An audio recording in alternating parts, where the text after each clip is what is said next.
All right, welcome aboard. It's another Monday, April 5th. I'm glad you're here. I'm glad you're here for the ride. The sounds, the ear holes are tickling with some interview, chat, talk, rapping, whatever you want to call it. We are here. Let there be talk.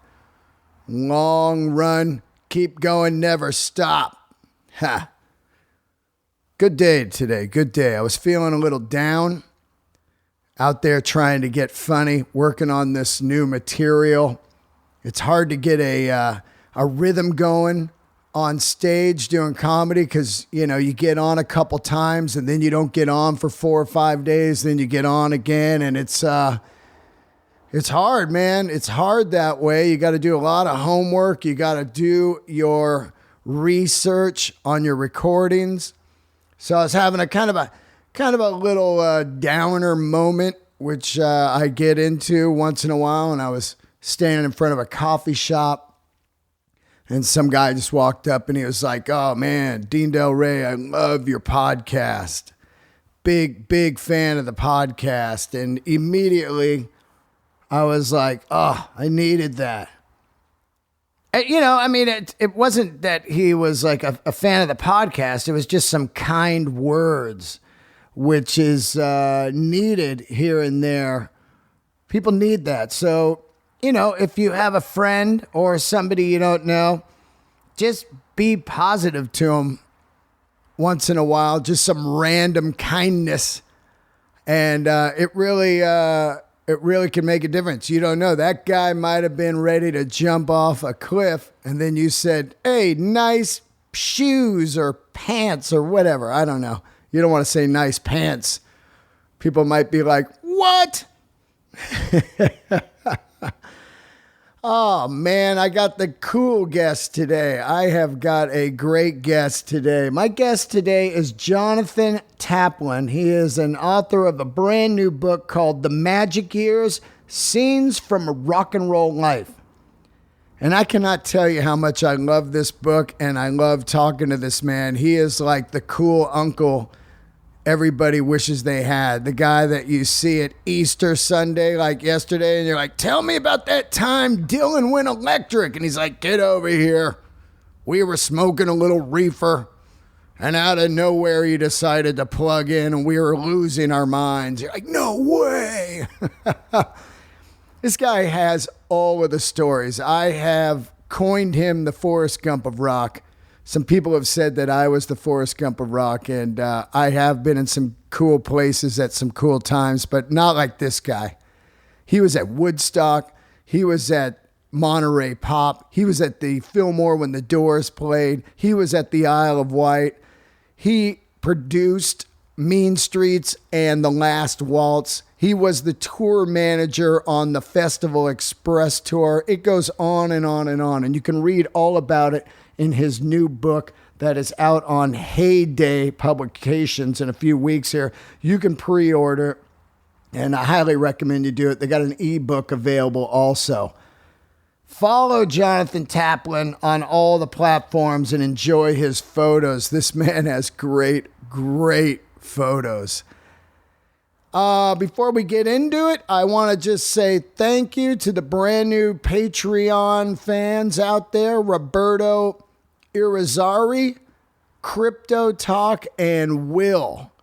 All three of you, thank you for joining my Patreon. Patreon.com/Dean Del Rey. 103 bonus episodes and a Zoom fest every week. You can join me for a private Zoom. We get a bunch of freaks on there and we talk about books and movies and music and records and anything you want to talk about. Comedy, life. Patreon.com/Dean Del Rey. Also, brand new website, DeanDelRey.com. And that was put together from my good friend out there in Des Moines, Iowa, A.J. Simmons. Boom. New website. It's got the tour dates. It's got the podcast on there. Tons of photos, all kinds of stuff.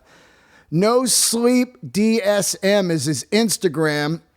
And I highly recommend that you hit him up and get a website. This guy is cool. He basically has a company that does all kinds of cool stuff in the comedy community. So take a look at my podcast, or not my podcast, take a look at my website and listen to my podcast.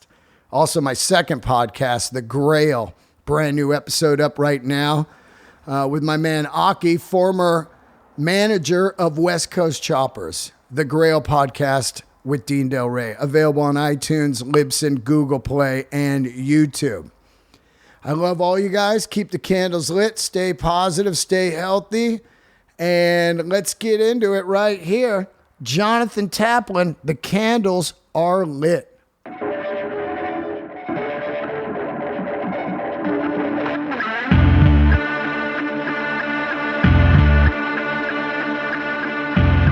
Yeah, where are you at? In the Palisades. Oh, yeah. That's where the kind of old rockers end up if they got a little paper. It's nice out there, man. But, you know, I always say you want to live out there because you don't want people to come visit you. Right? Well, we say the same thing about people on the other side of the 405. Yeah, yeah. People go, man, I want to move out to Joshua Tree. I go, just move to Santa Monica and you'll see what it's like. No. You got some good photos behind you there. Who's that one right over your left shoulder? Is that Bill Graham? Me and the band. You and the band. Yeah. The one up at the top is yeah. Richard Avedon took it. Yeah, you saw it in the book. Yeah. Yeah. I got to tell you something, man. And I never brag. And a lot of times I find it hard to tell stories because people are like, this fucking asshole is a bullshitter, you know, but I've often been called the Forrest Gump of rock in my era because I was at a lot of key performances and places at the right time. And people are like, always like, dude, you're like the Forrest Gump. But as I read your book, I was like, nah, I got your guy right here. And holy shit, were you at the stuff, man? Unbelievable. I was lucky. Yeah, that's what I say. Lucky, but also you didn't become that lawyer. So you didn't have this grip around you. You had what I call freedom. And right. I had freedom to be anywhere I wanted. And that's how the shit happened. Right. Exactly. I never became the lawyer. Right. That my father wanted me to become. Right. Right. But it is true. I think that a lot of people, they think, you know, it is luck, but it is also a thing of constantly seeking out life. Am I right? I totally agree. And also being very open to change. Like a new opportunity arises.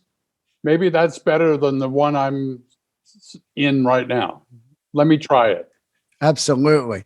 Let's run down some of the stuff you have been at. And one of them is always been one of the most fascinating things in the music world.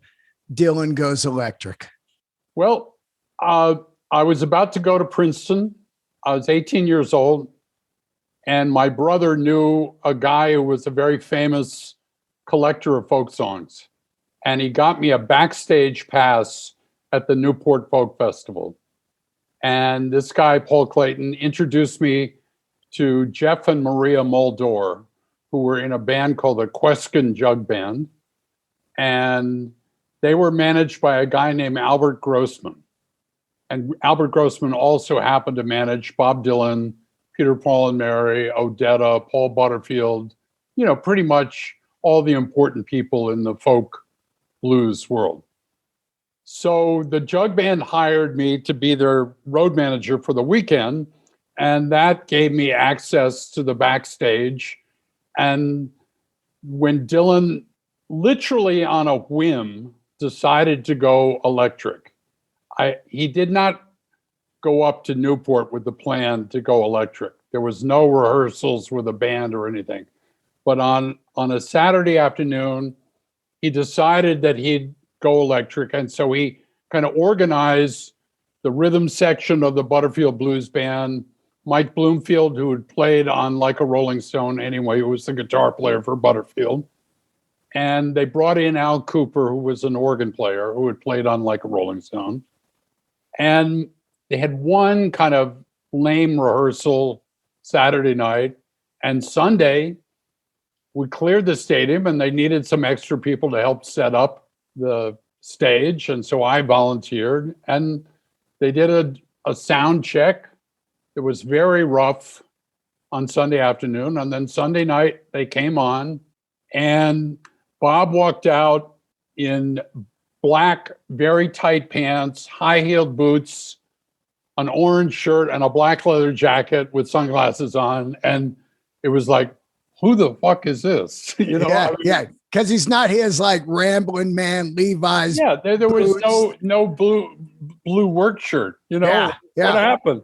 Yeah. And they start immediately into Maggie's farm. And when it was over, there was like silence and then some booze. And then they went into like a Rolling Stone. And when that was over, there were more booze. And it was like these people were saying, we're folkies. We don't want rock and roll. It's too loud. and then he played one more tune and there were boos again. And so he said to Bloomfield, screw it, let's quit.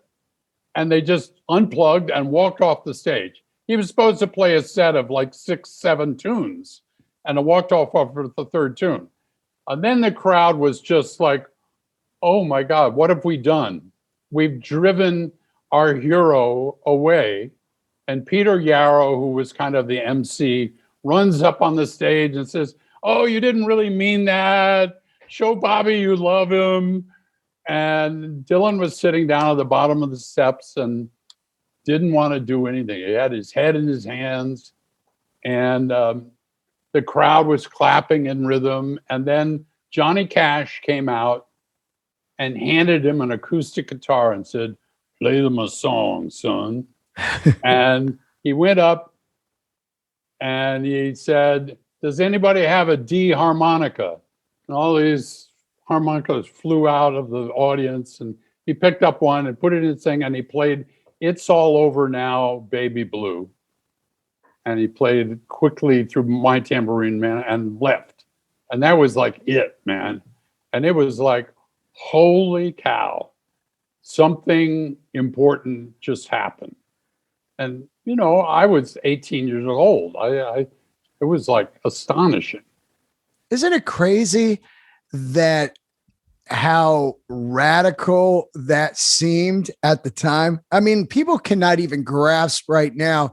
You had this massive folk scene and it was really huge and deep and organic. And that was the people, that was their thing. And then he was like, nah, you're not going to box me in.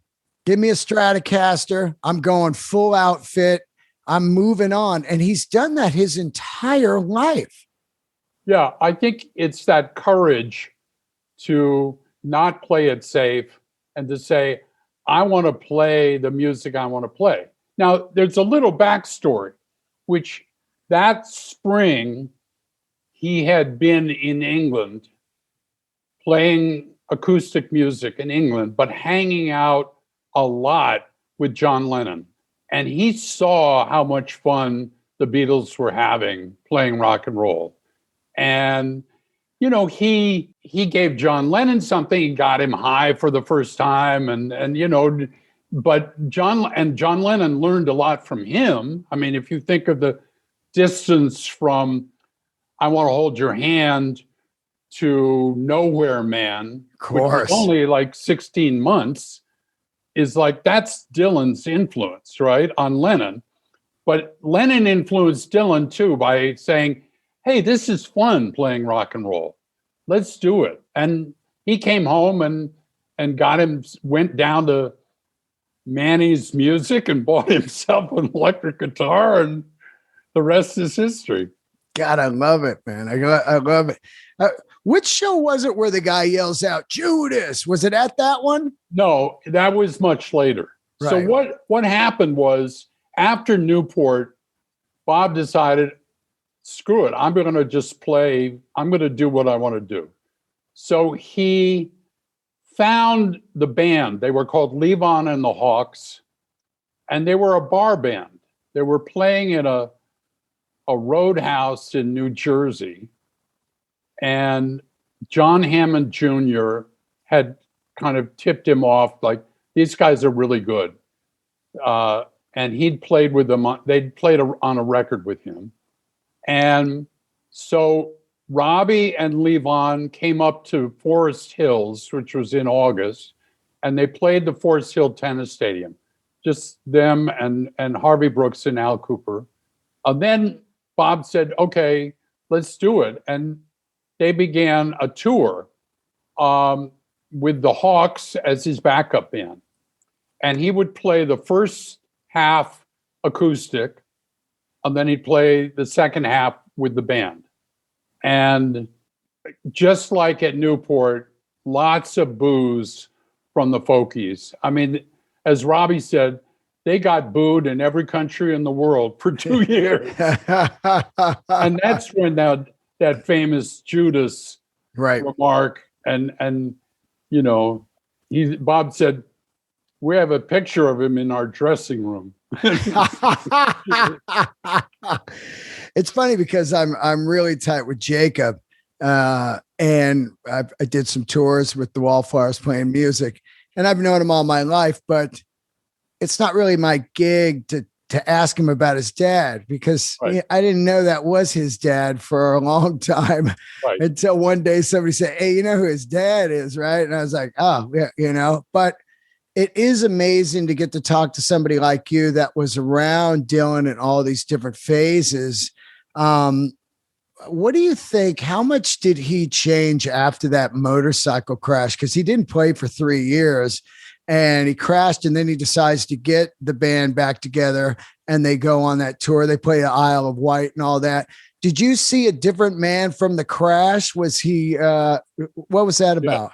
I mean, to be honest with you, and obviously this was before Jacob was even conceived, in 1965 and 1966, they were pretty out there. I mean, there was Edge City. I mean, it was almost like pre-punk rock. Robbie said, you know, Bob would say to them, don't stop playing no matter what. And people would be coming, trying to get up on stage, and Robbie said he often used his Telecaster as a weapon to battle their way from the fights and shit. And Bob was, you know, taking a fair amount of uppers, as it were, to get up on stage every night.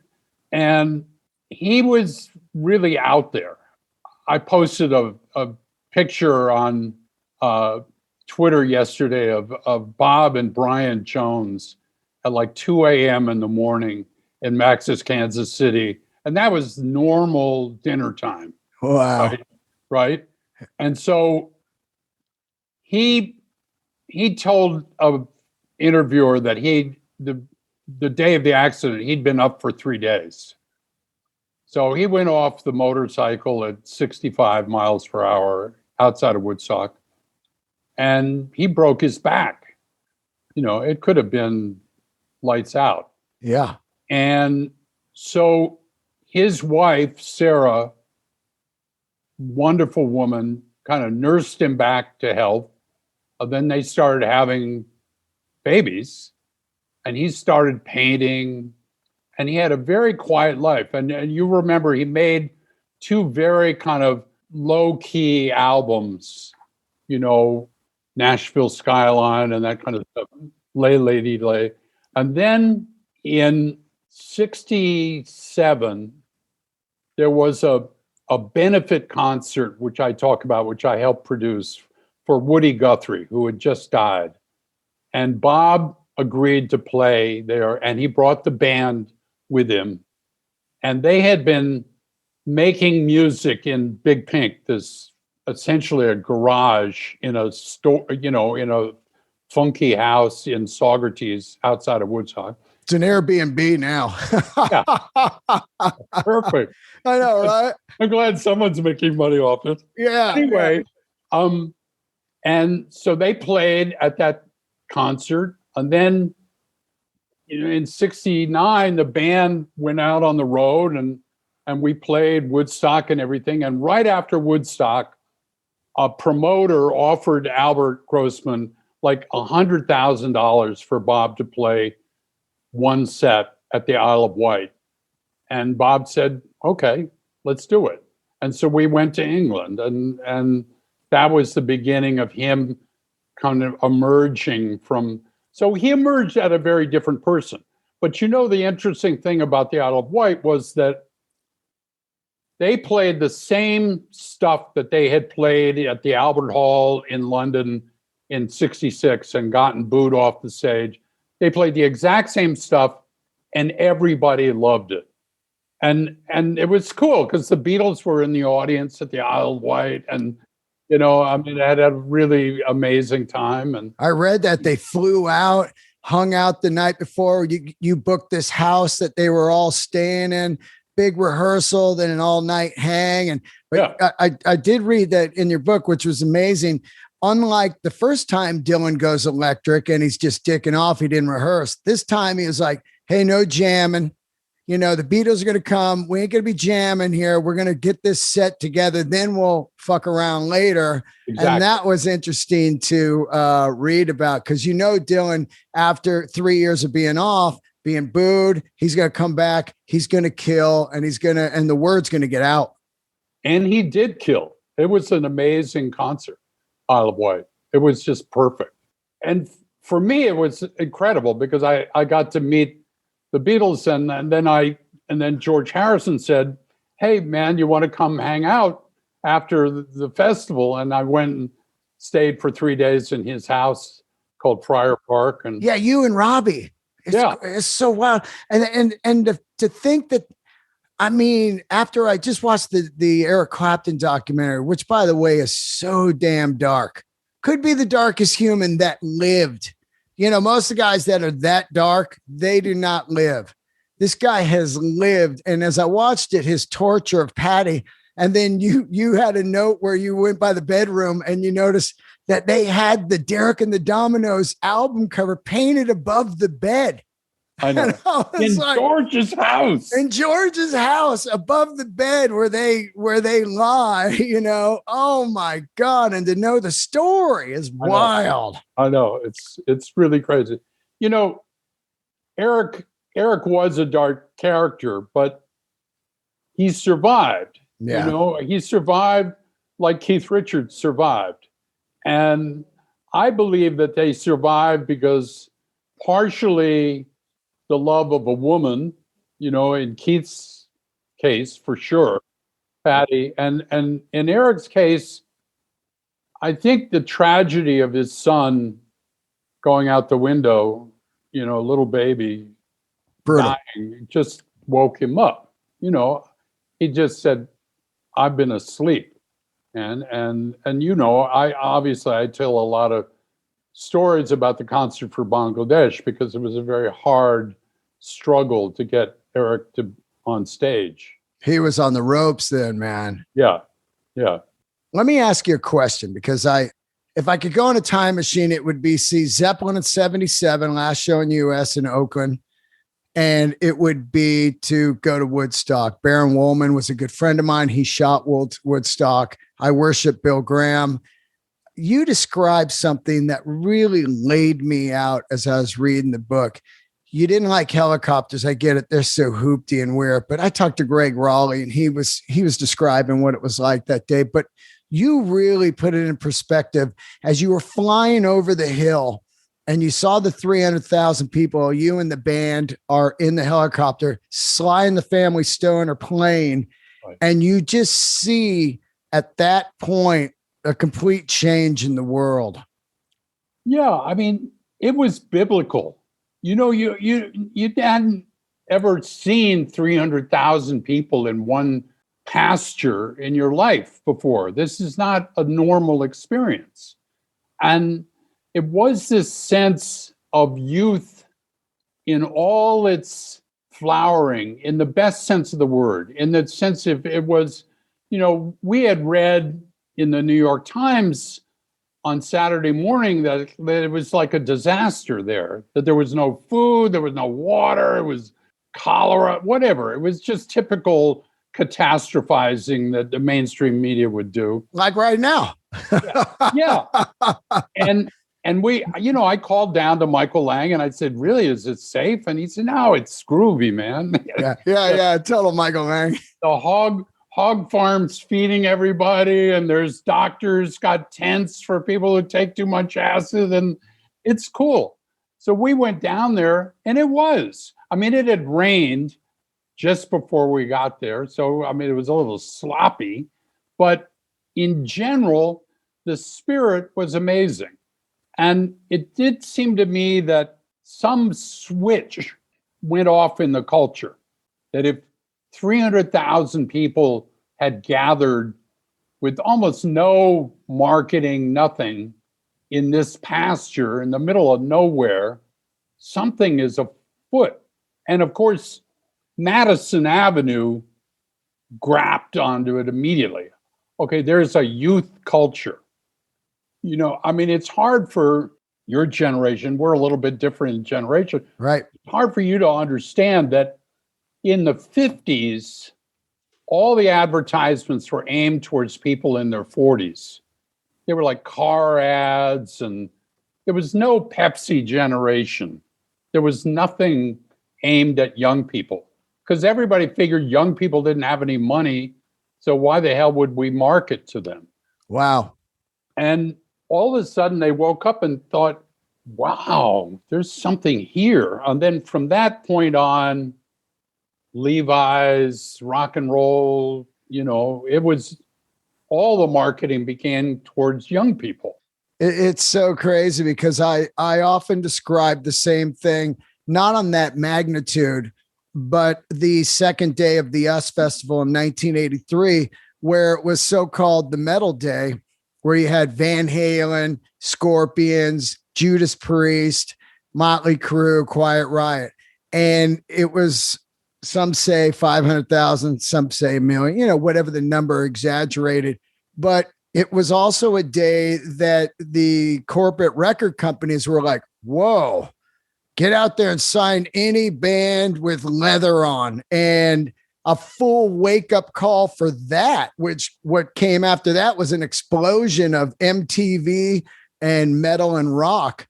Right. It's funny because the corporations sleep.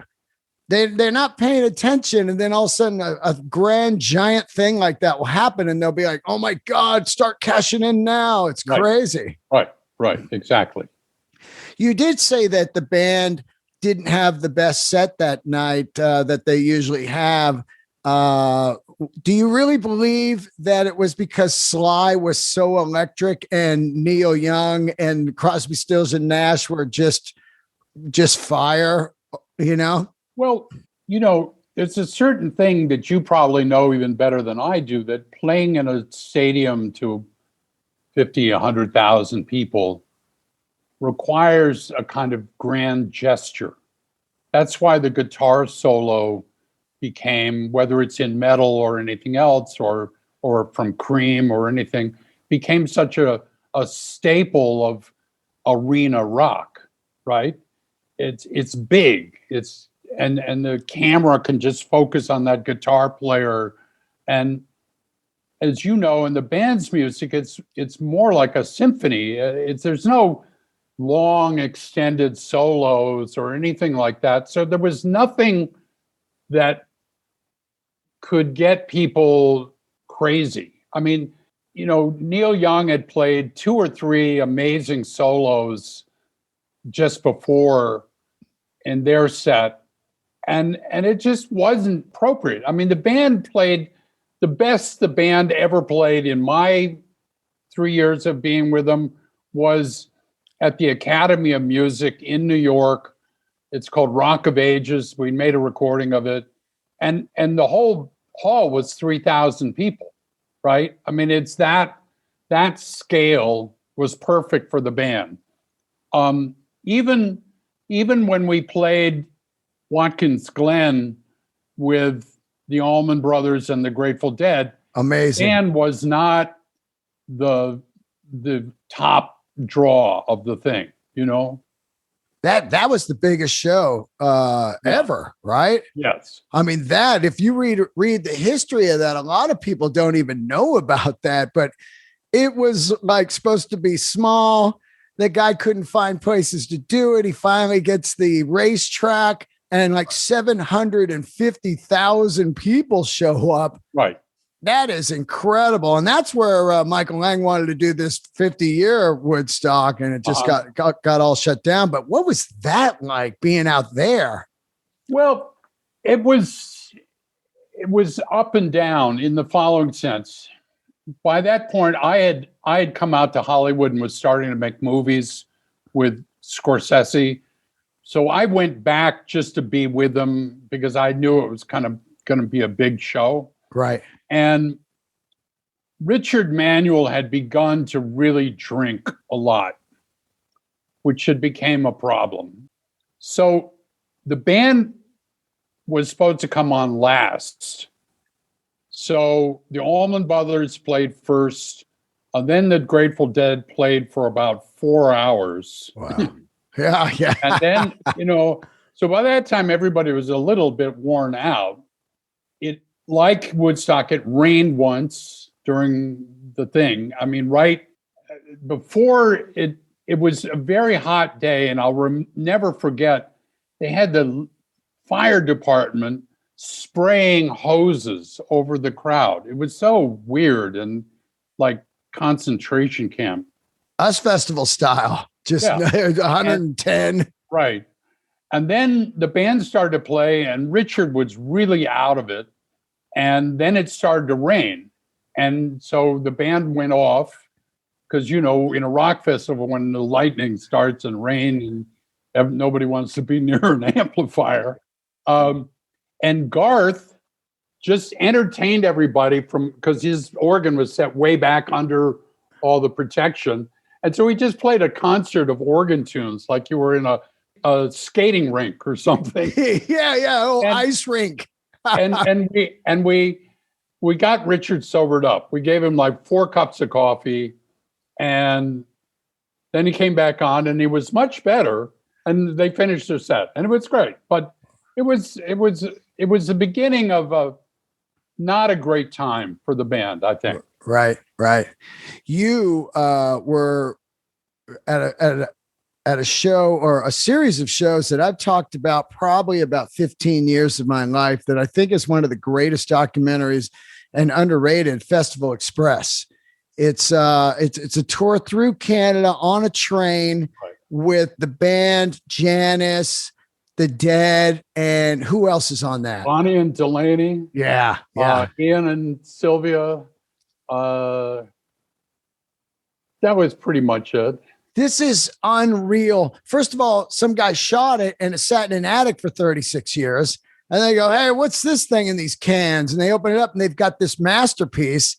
And it is one of the greatest documentaries I've ever seen. You were on that tour. Of course, I know the famous story. They ran out of booze after a couple days and immediately stopped in some town and bought all their booze.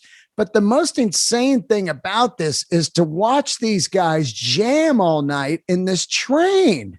Right. So the idea of the Festival Express was that we would go on a train from Montreal to Toronto to Ottawa to Calgary to Vancouver. And each stop, we'd stop and play at a big stadium, right? So it was the summer after Woodstock, and for, a lot of young people thought that music should be free. So they try and break into the thing. They don't want to pay. I mean, it gets all weird. And so the poor guy who'd put up all the money to do it, he's like, he doesn't know what to do. Yeah, they're tearing down the fences. It's like right now, we think music should be free. They stealing records, illegal download, and it's good. Exactly. My favorite scene in there is, here you got a hippie, Garcia, and this I saw it in the movie theater, and when it came out, and they go, yeah, they're tearing down the fences. And he's kind of warming up backstage. He goes, hey, I don't know if they think we're rich or we're some kind of dummies, but we don't do this shit for free, man. And it was like, yeah, here comes the king, Jerry, who's, peace and love. Like, hey, Right. this shit ain't cool. Exactly. I love that scene. I love it. But the best part of that whole tour was in between stops. Oh. So we had this long train. Everybody had their own, sleeping quarters, a nice little room with a bed and a couch. And then there were these two big, what would have been called a bar car or a lounge car. And so they had lots of couches and they had a bar and a waiter for the bar and everything. And people just jammed for hours after hours after hours. And Rick Danko was a great kind of master of ceremonies of those kind of things. He could play anything.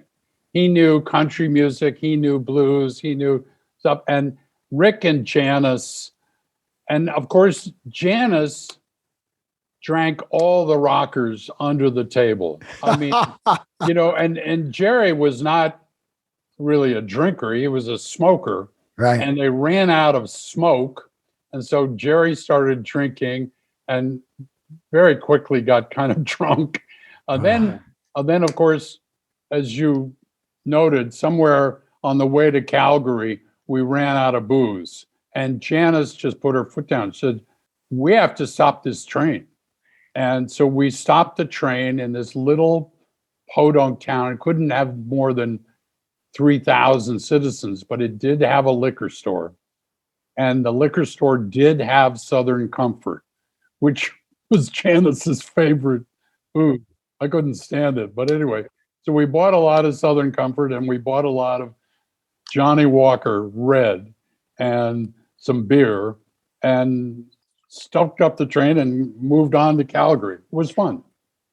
It's so crazy that somebody was filming this whole thing and then just threw it up in an attic for all that. I mean, this is a fantastic documentary. Yeah, it is. I own it on DVD and I don't even have a DVD player anymore. Yeah, but I know. I mean, look at this stuff that you were at, as I'm reading your book, I'm like, this guy was at them all, I just feel lucky, I'm happy to be with some good players and it was a good time to be alive. It was very special.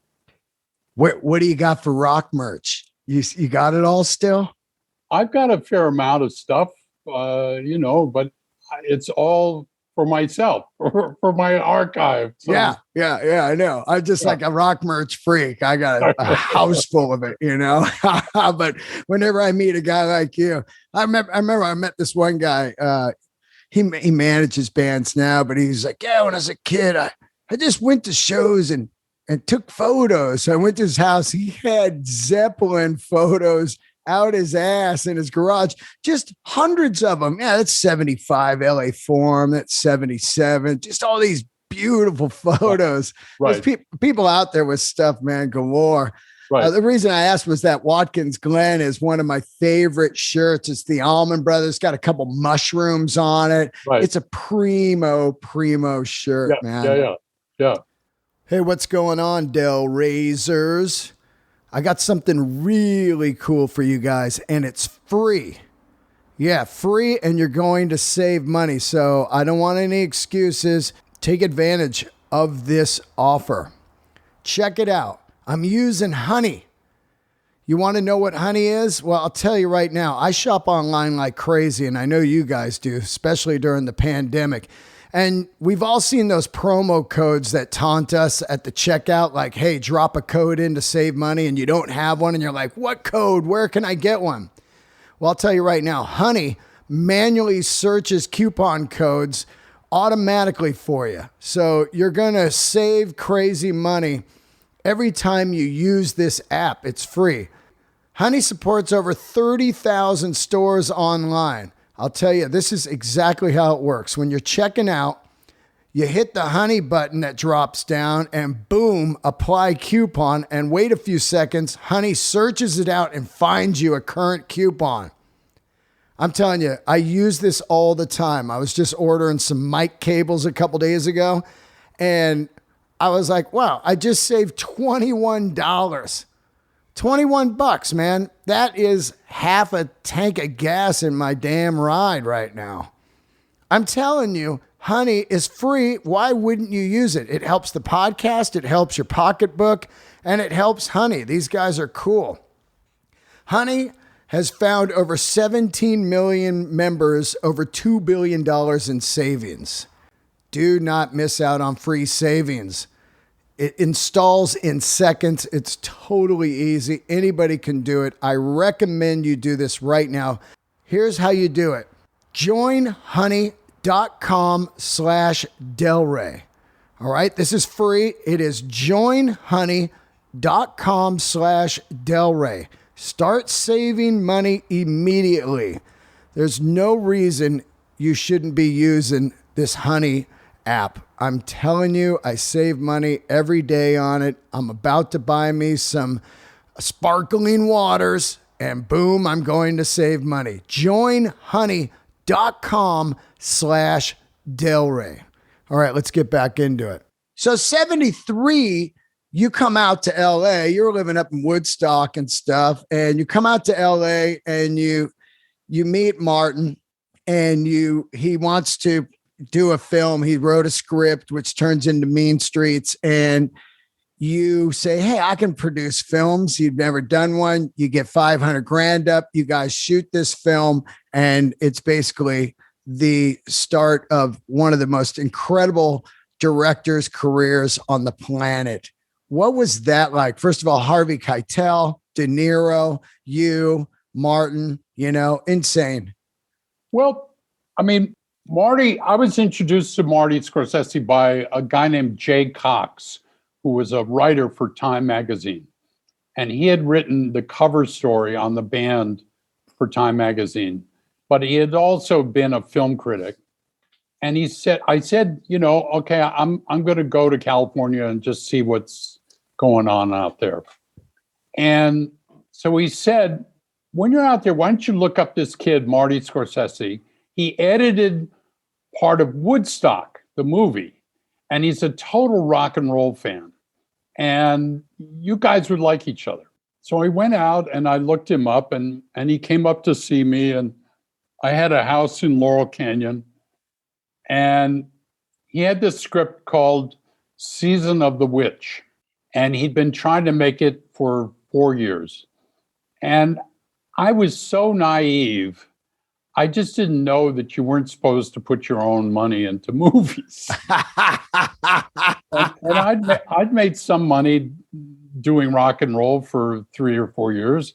And I had a friend who had some money. So we each put in half and we made it. And Marty was brilliant because he had wanted to make the movie for so long that he had drawn out every single shot in the whole movie on a storyboard. So he knew exactly what he had to do. And he would just knock off 28, 30 setups a day, which in movie terms is amazing. And we shot the whole thing in 28 days. We didn't know whether it was going to work or not, but when we finally had it finished, and Marty showed it to Francis Coppola, and he said, oh, this is really good and everything. But so we went to try and sell it. And in those days, there were no indie film distributors. There was just the major studios. So we first took it to Universal and we showed it. And at the end, the guy said, well, this is not really for a major studio. And I thought, oh my God, I might lose everything I've put into this. And then we went to Warner Brothers at lunchtime and we showed it and they really liked it. And about 2/3 of the way through, the president of Warner's, his name was John Calley, started walking back from the front. And I thought, oh my God, we're going to lose. He's leaving. And he came and sat down next to me. He said, this is the best movie I've seen all year, but I got to take a leak. Would you mind stopping? So we stopped the movie. He came back. We finished the movie, and he said, we're buying it. And so that was like, oh, my heart lifted. And then, we went to the New York Film Festival, we went to the Cannes Film Festival, and it was the beginning of a great run for both me and Marty. And then we made The Last Waltz 2 years later, and it was a good time. Before we get into The Last Waltz, how were you getting these meetings to show this film when Marty was nobody? How did you get him in the room? We had a very powerful lawyer who was Francis Coppola's lawyer. Oh, gotcha. His name was Norman Gary. Yeah. And he could call any studio executive and say, I want you to see this film. And so in that sense, he made the difference in terms of getting us in the door. I'll tell you, I grew up in San Francisco, Bay Area. I'm alive because of Bill Graham, because I probably would have went a different route if I didn't discover the incredible music that this man put on, mostly The Day in the Greens, that really taught me about just rock and roll, and his passion and his story has always been deep in my heart. And to watch The Last Waltz and Winterland and everything about that is incredible. Let's talk a little bit about that. My favorite scene, of course, Neil Young with the cocaine donut around his nose. Does anybody notice that in the edit and say, let's cut that out, or what? What happened was that we shot it on film in those days, which was a rare thing. And we shot on 35 millimeter film, which is Marty's insistence, none of this 16 millimeter thing. And then we edited it on a little editing bench called a cam, which has a screen about this big, right? So it's a very small screen, and editing it, nobody could see this. Wow. So we finally have our first screening of the assembled movie, and we invite all of the people who were in it, because they all had the right to sign off on whether they wanted to be in the movie or not. Yeah. And Neil didn't come, but his manager, Elliot Roberts, came. Love him. And the movie is going along, and it's great. And it's at the MGM screening room, which is the biggest screen in all of Hollywood. It's huge. And Neil comes on doing Helpless, and he begins to sing. And within about 30 seconds, this rock of cocaine starts, as he's shaking, starts to fall down his nose onto his lips. I love it. And it was so big on the screen. And the audience starts laughing.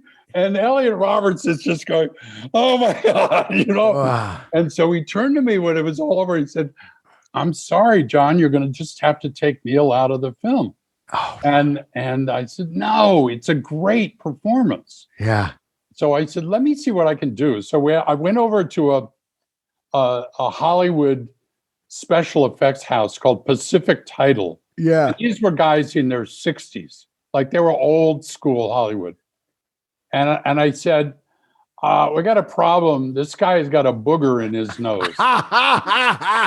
and so they put it on a moviola, and they had a magnifying glass over the moviola. Yeah. And the guy said, oh, yeah, that's a gooder. He said,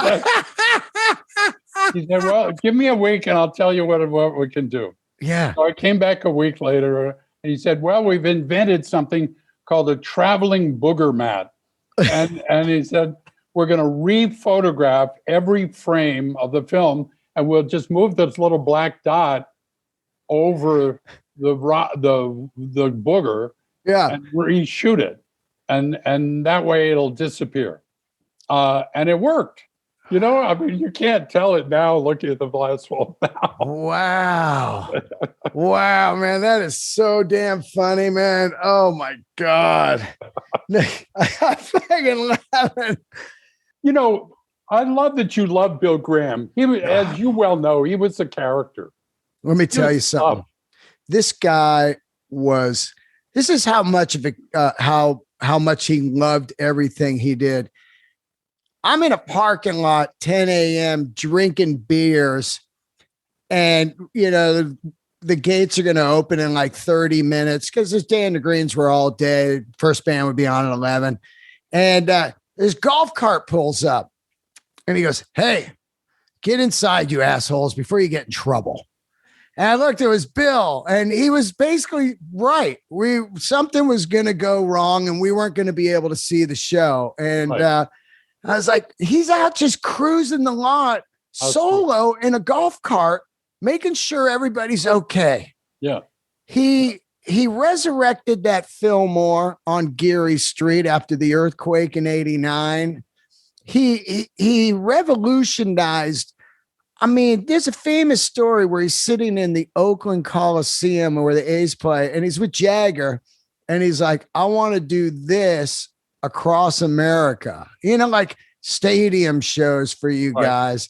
Just everything he did. It's just, and the multicultural gigs from seeing Cheech and Chong, Miles Davis, and Zeppelin and all that. Right. And he really taught me about, like, I grew up not around racism, and I loved reading the first half of your book, how you're out there battling all this stuff, and with Coffin coming around and Martin Luther King, and you firmly believed in this.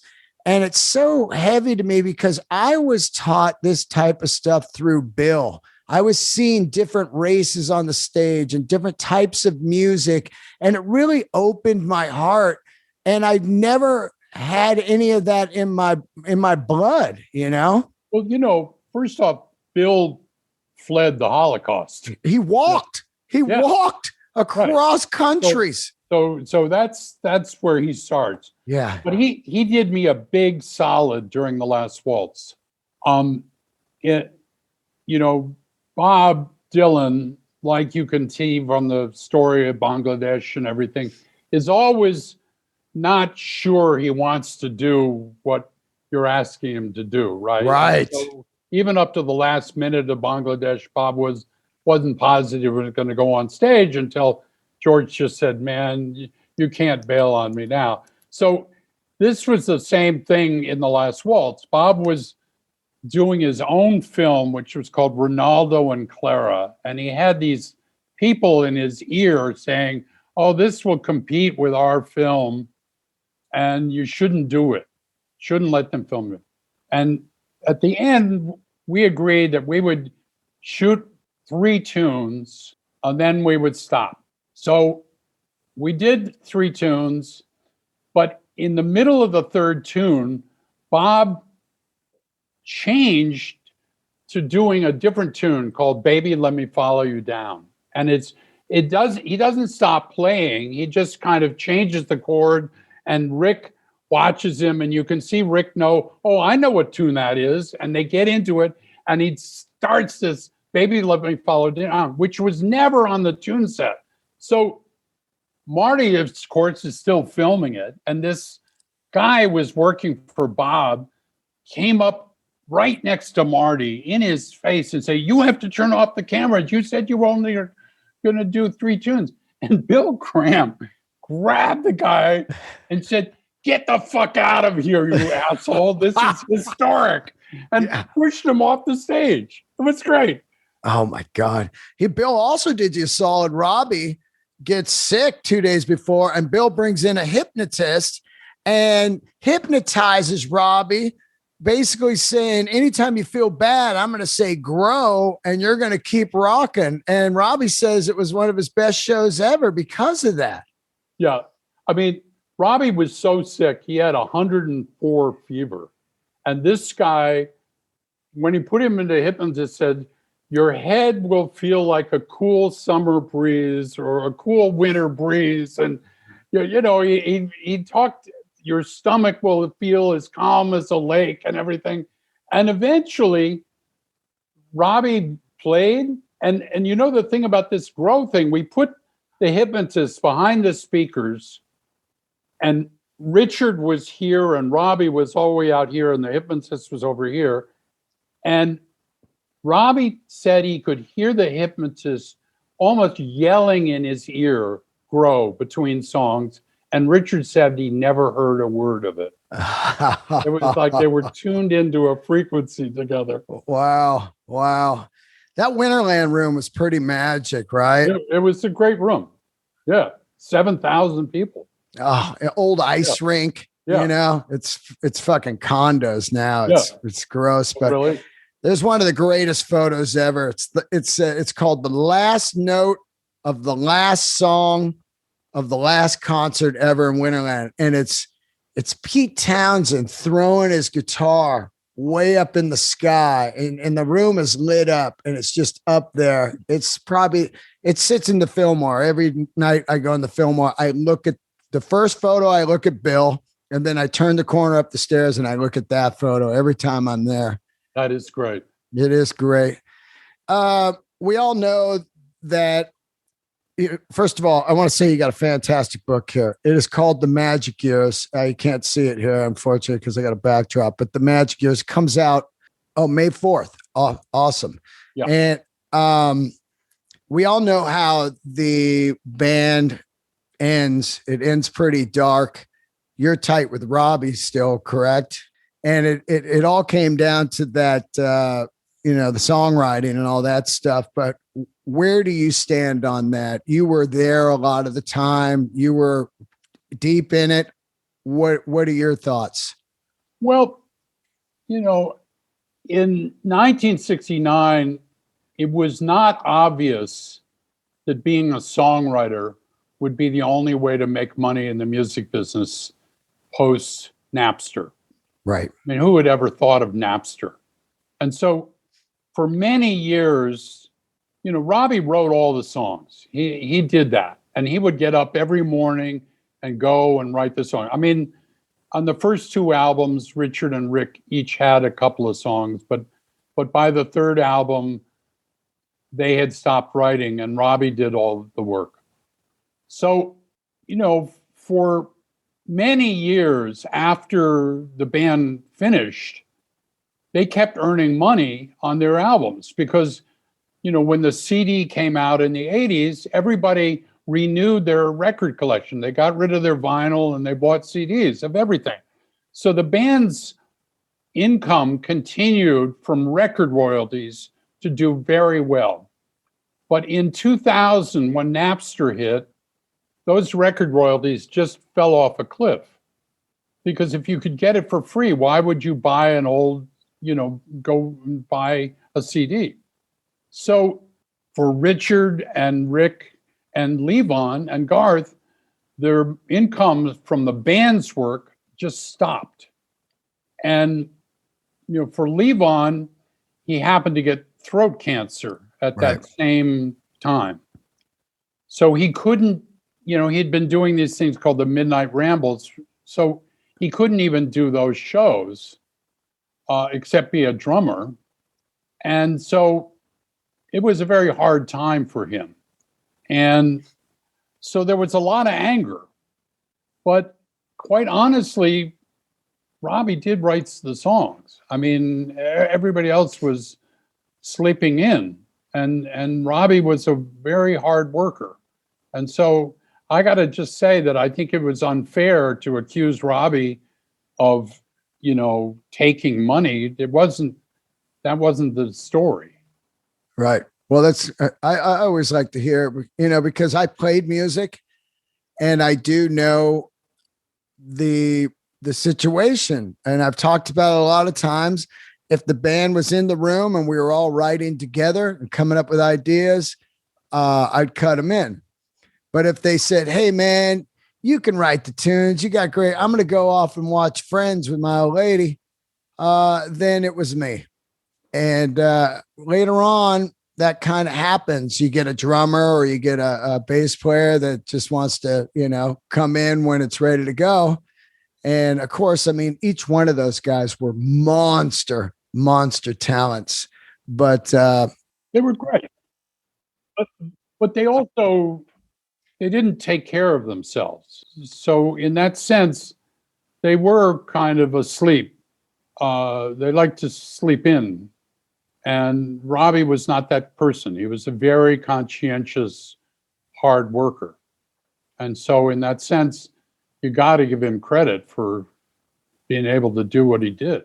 Yeah. I love their work. Everything, man, with Dylan, Big Pink, all that. I mean, there has never been a band like the band ever again. A lot of people have tried it with the outfits, but they didn't have the songs. Right. And they had the outfits, Right. but they didn't have the songs. Right. It's unbelievable. We think about that genre now called Americana. Of course. It didn't exist before the band. I mean, if you think about music from Big Pink and the Basement Tapes, that kind of created a whole new genre of music, which now we call Americana. Yep, absolutely. Before we get out of here, I know you went to Monterey and you saw Hendrix on the famous Light the Guitar on Fire. Yeah. That had to be insane. I mean, Otis, Janis, and Hendrix and The Who. I mean, Hendrix, that is the performance of Hendrix. So, you talked about Pete Townsend throwing his guitar up in the air in that picture. So The Who played right before Hendrix. Right. I love that battle. And The Who was famous for destroying their guitars and Keith Moon kicking over the drums and, ending the set in just chaos. And so for Jimmy, who had never played in the United States, I don't think, before that time. Wow. That was a big act to follow. Yeah. And I think he just thought, I'm going to have to top that. And so he got his road manager to give him a can of lighter fluid and put it next to his amp. And at some critical point, he sprayed his guitar in the middle of a solo, feeding back with lighter fluid and lit it on fire. And it was like, holy fuck.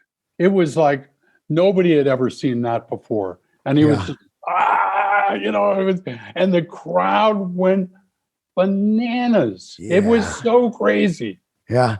It's funny because you were in town because the band you were tour managing was opening for the Doors. And now I put it all together because Jim was at the show also backstage. There's a killer photo of him backstage just hanging. And I'm like, wow. So it's just 3 days later. Everybody's there, man. Yeah. And Albert Grossman, who was my boss, wanted to go because he wanted to sign Janis Joplin. He had heard about her. He had never seen her. And then he saw her play. She played an afternoon set, and it was okay. I mean, Big Brother and the Holding Company were not that great a band, quite honestly. But Albert saw that she was a one of a kind. And so he worked so hard to do that. And then he said to, Lou Adler, who was running the festival, you got to put her back on Sunday night. Wow. And he just muscled it in. And she just killed that night. I mean, it was, you've seen that famous. Oh my God.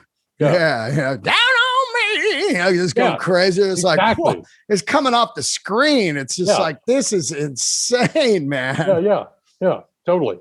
Well, listen, man, I cannot thank you enough for doing the show. I love the book and I love your history.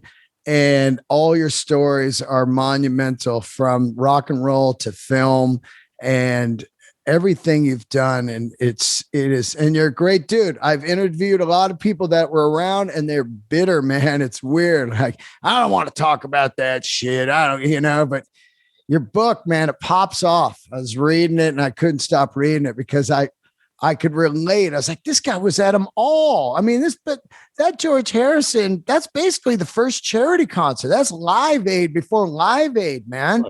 Right. That's what that is. Yeah. And you're there on all of them. Isle of Wight, Monterey, Woodstock, just everything. Well, thank you, man. And thank you for kind of archiving rock's history. I've seen some of your past episodes and they're just great. Oh my God. It's my life. Someone needs to keep all this history recorded because it was important. It really is. It really is. I think that music it's so underrated and taken for granted. I always tell people, if you could walk around the earth for 3 days with no music, you would start paying for everything without complaining, because it is my life. It's your life. And the people love these stories. So it becomes their lives and the listeners of this show, man. So I can't thank you enough for putting this book out. And I hope to meet you one day face to face. Absolutely, man. Thanks, all right. Dave. I appreciate it. Give everybody your Instagram. So Jonathan Taplin, at Jonathan Taplin, and the same on Twitter. Okay. Twitter. You got a Facebook also? Yeah, it's just Jonathan Taplin. Awesome. You've been putting up some good stuff. So cool. It's definitely there's a homepage, just johntaplin.com too. Oh, dope. Okay. Where there's lots of video and other stuff. You see Bob around at all? I haven't seen him for a while. No. Right. Yeah. I'm so happy he's still alive and out there.